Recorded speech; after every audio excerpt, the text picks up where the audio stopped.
पत्र काढलंय, काय आहे पत्र आणि कोणासाठी नेमकं काय? मुळात तुम्ही पत्र संस्कृत मध्ये लिहिल्यानंतर मग त्याचा आशय तो मराठीतनं दिला, तर याचं सगळं आधी सगळं काय कारण नंतर मग तुम्ही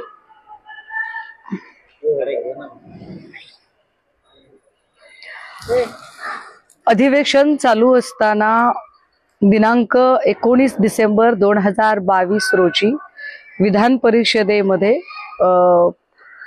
आमदार श्री प्रवीण दरेकरजी यांनी हक्कभंग प्रस्तावाच्या संबंधाने सूतोवाच करत माझ्याकडून सभागृहाचा अवमान झाला आहे असा ठपका ठेवला। त्याला आमदार सुधीर मुनगंटीवारजी यांनी, आता परत आमदार म्हटल्यावर अजून सुरू होईल, पण मंत्री होण्याच्या आधी ते आमदारच आहेत म्हणून आमदार म्हटलं, मुनगंटीवार साहेबांनी त्याला पुष्टी जोडत अजून काही म्हणणं मांडलं आणि त्यांनी सांगितलं की सभागृहाची गरिमा राखली पाहिजे आणि या सगळ्यांवर सभापती पदावर असणाऱ्या व्यक्ती यांनी मला 8 दिवसाच्या आत दिलगिरी व्यक्त करा असे सांगितले। अर्थात त्यांच्याकडून मला कुठलेही लेखी पत्र मिळालेले नाही, हे सुद्धा उल्लेखनीय। पण तरी सुद्धा कशाला बाबा विषयाची परीक्षा, त्यांनी 8 दिवसाचा वेळ सांगितलाय तर 8 दिवसाच्या आत आपल्याकडून उत्तर गेलं पाहिजे असं मला वाटलं आणि म्हणून मी उत्तर दिलं। आता हे उत्तर देताना त्यांना अपेक्षित आहे की माझ्याकडून जो उल्लेख आहे मी ते पूर्ण वाक्य सांगितलं पाहिजे, जे माध्यमांमध्ये मी बोलले होते। पूर्ण वाक्य असं होतं की ललित पाटील प्रकरणावर सरकार वेळकाढूपणाची भूमिका घेत आहे। सभागृहाच्या पटलावर सन्मान्य गृहमंत्री देवेंद्र फडणवीस साहेबांनी दादांत खोटी माहिती दिली की संजीव ठाकूरवर कारवाई झाली, मात्र संजीव ठाकूरवर अद्याप कुठली कारवाई झालेली नाही। जी कारवाई झालेली आहे ती विनायक काळे आणि ठाकूर यांच्यातला मॅटचा वाद, मॅटने दिलेला निर्वाळा आहे। सो फडणवीस साहेब खोटं बोलत आहेत, परंतु या संबंधाने सभागृहात माहिती तेच सदस्य देऊ शकतात ज्यांनी या प्रकरणांचा अभ्यास केला किंवा हे प्रकरण लावून धरलेले आहे। पुण्यातून हे प्रकरण मी स्वतः आणि आमदार रवींद्र धंगेकर यांनी लावून धरले होते। मी सभागृहाचा सदस्य नाही, परंतु आमदार धंगेकर सदस्य आहेत, मग धंगेकरांना सभापती गोरे का बोलू देत नाहीत असं ते वाक्य होतं।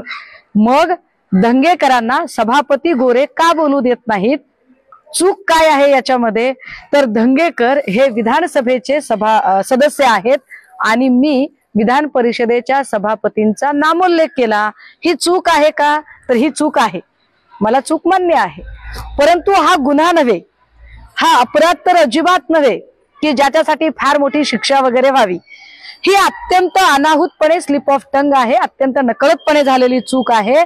ज्या पद्धतीने गोरे सध्या ज्या पक्षामध्ये आहेत त्या पक्षाचे विद्यमान मुख्यमंत्री सन्माननीय शिंदे साहेब यांचेकडून स्पर्धा परीक्षेच्या आंदोलक विद्यार्थ्यांचा प्रश्न लोकसेवा आयोगाच्या ऐवजी निवडणूक आयोगाकडे मांडू असे म्हणणे असेल, किंवा शिंदे साहेबांचेच, गोरेंच्या पक्षाचे नेते शिंदे साहेबांचेच राष्ट्रपती पदावर असणाऱ्या महामहिम राष्ट्रपती मुर्मूजी यांचा उल्लेख पंतप्रधान करणे हे जितके अनाहूत आहे, किंवा ज्या सहजपणे पीएचडी करून काय दिवे लावायचेत का हे म्हटलं जाऊ शकतं, तितक्या सहजपणे, तितक्या अनाहूतपणे स्लिप ऑफ टंग म्हणून धंगेकरांना गोरे का बोलू देत नाहीत असं ते वाक्य होतं।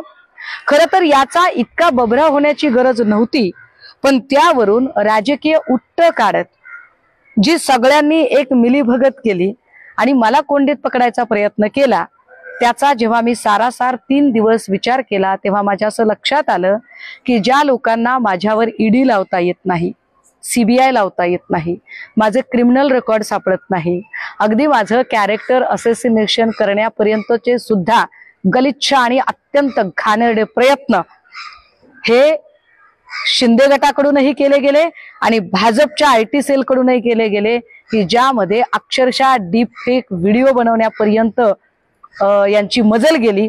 परंतु या कशानेच मी बधत नाही म्हटल्यावर मला अडकवण्यासाठी म्हणून अशा पद्धतीने हक्कभंग प्रस्ताव आणला गेला। यावर माझी सरळ साधी भूमिका अशी आहे की माझ्या मनात विधिमंडळाचे दोन्ही सभागृह आणि सभागृहाचे सभापती पद या संविधानिक पदांबद्दल प्रचंड आदर आहे, परंतु त्याच सोबत या पदांची निर्मिती ज्या संविधानामुळे झाली त्या संविधानाच्या निर्माणकर्त्या लोकांबद्दल बोलणाऱ्या आमदारांच्या मनात आदर आहे का, हा माझा प्रश्न आहे.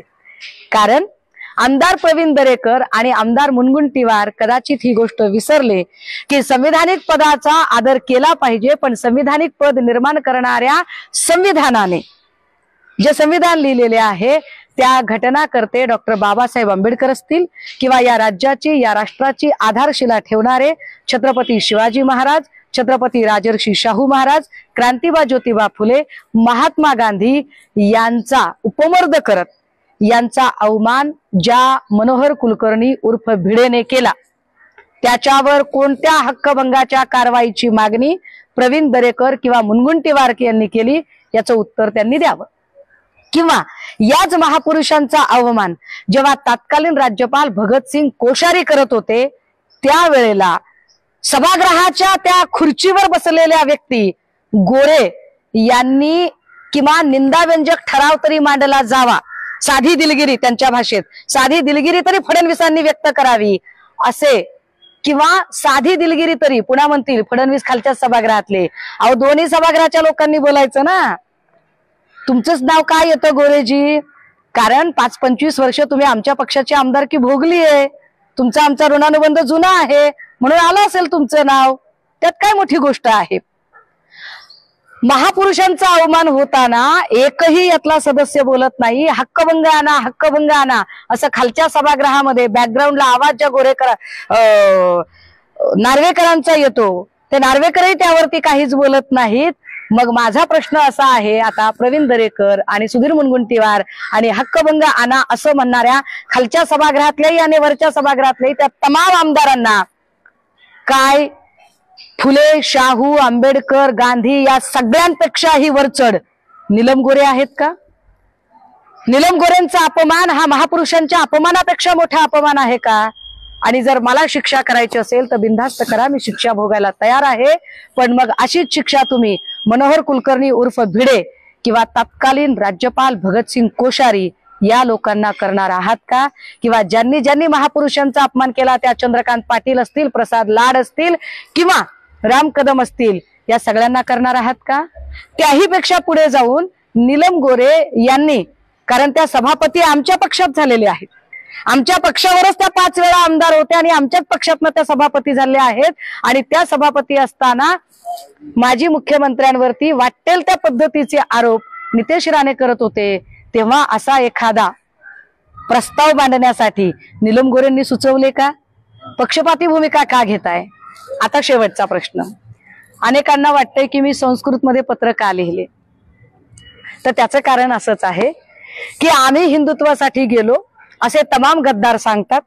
हिंदुत्व वाचवण्यासाठी ते गेलेत, पण हिंदुत्वाची आधारशिला ज्या श्रुती, स्मृती, वेद, पुराणे, धर्मग्रंथांमध्ये ठेवलेली आहे ती संस्कृत भाषेमध्येच ठेवलेली आहे. त्यामुळे हिंदुत्ववाद जोपासण्यासाठी आधी संस्कृत शिकायला हवे, संस्कृत यायला हवे, संस्कृत समजायला हवे. मला वाटतं स्वतःच्या गद्दारीचं समर्थन आम्ही हिंदुत्ववादासाठी गेलो असं म्हणून जे लोक करतात त्यांना संस्कृत कळायला हवे, म्हणून हे पत्र संस्कृतमध्ये लिहिलेले आहे. आता हे नियमात बसते का असा जर पुढचा प्रश्न असेल तर त्याचे उत्तर दिलं पाहिजे. घटनेच्या 8व्या परिशिष्टामध्ये ज्या 22 भाषांचा समावेश होतो त्या 22 भाषांपैकी संस्कृत एक आहे. संस्कृतमध्ये पत्र लिहून तुम्ही आमची थट्टा करता का, हेटाळणी करता का, असं जर कोणाचं म्हणणं असेल तर माझी काय बिशाद आहे अशी हेटाळणी करायची. अहो हिंदुत्वाचे सगळे धर्मग्रंथ जर संस्कृतमध्ये लिहिलेत तर सनातन्यांनी आणि हिंदुत्ववाद्यांनी माझे आभार मानायला हवे की मी हिंदुत्ववाद शिकत आहे, समजून घेत आहे आणि होय मी तुमच्याच मताची आहे, उलट तुम्ही माझे स्वागत करायला हवे. एकूणच तुम्ही माफी मागणार नाही, शिक्षा भोगायला तयार आहात. मी गुन्हाच केलेला नाहीये, एक नकळत चूक आहे. त्याच्यासाठी मला खिंडीत पकडून जर कोणी झुकवायचा प्रयत्न करत असेल तर मी अजिबात माफी मागणार नाही. भलेही त्यासाठी कुठलीही शिक्षा झाली, तुम्ही मला तुरुंगात जरी टाकलं तरी मोडेन पण वाकणार नाही, मी माफी मागणार नाही. सलीम कुत्ता प्रकरणी भारतीय जनता पार्टीच्या कार्यकर्त्यांची नावं आता पुढे येताना पाहायला मिळतात. ती पार्टीचं आयोजनच भारतीय जनता पार्टीच्या कार्यकर्त्यांनी केलं असं बोललं जातं. मला खरंच ना, मी म्हणून म्हणते की आमची जे भाचे आहेत ना, ती बिचारी लहान पोर आहेत, त्यांना कळत नाही. म्हणजे नितेश राणेने ज्या मुहूर्तावर फोटो दाखवला असेल त्यालाही बिचाऱ्याला आता फार वाईट वाटत असेल की अभ्यास न करता ही माणसं फोटो दाखवून स्वतःच्याच पक्षाच्या लोकांना अडचणीत आणतात. उलट माझं असं म्हणणं आहे, भाजपासाठी संकट मोचक असणाऱ्या गिरीश महाजनांना ठरवून फडणवीसांना अडचणीत आणायचे आहे. गिरीश महाजनांना अडचणीत आणण्यासाठीच म्हणून नितेश राणेंना पुढे करून तो फोटो काढला, अन्यथा तो फोटो काढायची गरज नव्हती. कदाचित फडणवीसांच्या लेखी गिरीश महाजनांची आता गरज संपलेली आहे, म्हणून गिरीश महाजनांना अडचणीत आणण्यासाठी नितेश राणेंच्या मार्फत तो फोटो बाहेर काढला गेला. ते अजित पवार म्हणतात की राष्ट्रवादी हा पक्ष आमचाच आहे, अजित पवार गट नाही राहिला तर राष्ट्रवादी स्वतःची आमची झाली. मला वाटतं की दादांनी त्यांच्या पक्षाच्या बद्दल जे काही बोललेलं आहे, तो राष्ट्रवादीचे जे प्रवक्ते आहेत, खऱ्या आणि खोट्या दोन्ही राष्ट्रवादीचे प्रवक्ते, ते त्याच्यावर भूमिका मांडतील. मी शिवसेना उद्धव बाळासाहेब ठाकरे पक्षाची प्रवक्ता आहे, सो मी माझ्या पक्षाची भूमिका मांडली पाहिजे. पक्ष फुटीच्या उंबरठ्यावर आहे. काँग्रेसचे अशी भावना आहे, त्यांनाही भाजपमध्ये येण्याची इच्छुक असल्याचे का भाजपच्या खासदारांनी सांगितले की काँग्रेसचे अशोक चव्हाण भाजपमध्ये येण्यास इच्छुक आहेत, मात्र तिसरा पक्ष फुटणार का? नाही, ते काँग्रेसला विचारूया. पण याचा अर्थ एक आहे की अजूनही मुख्यमंत्री पद कसे मिळत नाही, म्हणून फडणवीसांचा जो एक कूटनीतीचा मेंदू आहे तो स्वस्थ नाहीये. याचा अर्थ असा आहे की अजूनही भाजपकडे तेवढ्या ताकदीचा चेहरा मिळत नाहीये आणि म्हणून ते एक एक पक्ष फोडत आहेत. आता मराठा आरक्षणासाठी जे काही सर्वेक्षण करण्यात येणार आहे, मागासवर्ग आयोगाने ते काम प्रश्नावली तयारी करण्याचे आपल्या गोखले अर्थशास्त्र संस्थेकडे सोपवले. गोखले राज्यशास्त्र आणि अर्थशास्त्र संस्था. आता याच संस्थेकडून मागे एक अहवाल वेगळ्या कारणासाठी तयार केला होता, त्याचा उपयोग गायकवाड आयोगाने केला आणि त्या आधारे आरक्षण दिलं आणि ते पुढे टिकलं नाही सर्वोच्च न्यायालयाने. आता आपण जर जनगणनेचा इतिहास पाहिला ब्रिटिश काळापासून, तर ब्रिटिश काळात अगदी महसूल यंत्रणेचा पूर्ण उपयोग करून काही वर्ष ही जनगणना चालली. आता हे गोखले इन्स्टिट्यूट 15 दिवसांमध्ये हा सगळा अहवाल कसा तयार करणार आणि त्या आधारे दिलं गेलेलं आरक्षण टिकणार का, असा काही आक्षेप मनसेकडून देखील घेण्यात आलेला आहे. तर काय वाटतं तुम्हाला? आपल्याकडे मुळात मागे सुद्धा आरक्षणांच्या साठी, मला वाटते पदोन्नतीच्या आरक्षणासाठी इम्पेरिकल डाटाचा फार चर्चा झालेली होती. इम्पेरिकल डाटा म्हणजे त्रिबिंदू पद्धत. ज्या त्रिबिंदू पद्धतीमध्ये 3 निकष सांगितलेले होते. पहिला की ज्यांना तुम्ही देत आहात ते मुळात मागास आहेत का हे तपासून बघणे. दुसरा, त्यांना पुरेशी संधी मिळालेली आहे का हे तपासून बघणे. आणि तिसरा, ज्या व्यक्तीला ती लाभार्थी असेल ती व्यक्ती किती त्यांचा एकूण त्या समाजाची एकूण किती ग्रोथ झालेली आहे हे तपासून बघणे. पण या सगळ्यांमध्ये इम्पेरिकल डाटा असा 1-2 महिन्यात तयार होत नाही. जेव्हा सगळे पक्ष एक भूमिका घेतात की ओबीसीच्या आरक्षणाला धक्का न लावता मराठ्यांना आरक्षण मिळालं पाहिजे, तर त्या भूमिकेसाठी आधी जातनिहाय जनगणना करणे गरजेचे आहे. आणि जातनिहाय जनगणना ही 1-2 महिन्यात शक्य नाही, तिला किमान 3 ते 4 वर्ष लागतात. आपल्याकडे जे महिला आरक्षण विधेयक मांडलं गेलं आणि त्याचा कायदा पारित करण्याचा घाईघाईने प्रयत्न झाला, त्याच्यात सुद्धा महिला आरक्षणाचा प्रत्यक्ष लाभ मिळण्यासाठी 2029च्या इलेक्शनला सुद्धा तो लाभ मिळेल की नाही अशी शंका आहे. कारण जोपर्यंत जातनिहाय जनगणना होत नाही तोपर्यंत त्याचा वाटा मिळू शकत नाही. त्यातली टेक्निकल बाब अशीही आहे की जातनिहाय जनगणना का गरजेची आहे, तर त्याचं कारण आपल्याकडे 1971च्या जनगणनेनुसार संसदीय सदस्यांची 543 खासदारांची संख्या झालेली आहे. 1971ला भारताची लोकसंख्या 65 ते 70 कोटीची होती. 65 ते 70 कोटीच्या लोकसंख्येच्या साठी 543 खासदार. आज जर 130 कोटीची लोकसंख्या असेल तर 1000+ खासदार होतील. पण 1000+ खासदार करताना कोणत्या समूहाचे किती खासदार असावेत हे जर प्रपोर्शन ठरवायचे असतील तर जिसकी जितनी संख्या भारी उसकी उतनी भागीदारी हे तत्व समजून घेण्यासाठी जातनिहाय जनगणना गरजेची आहे. आणि ते 4 महिन्यात गोखले इन्स्टिट्यूट काय, साक्षात ब्रह्मदेव जरी खाली उतरले तरी 4 महिन्यात शक्य नाही. लोकशाही मराठी ऐका, पहा, जागरूक रहा.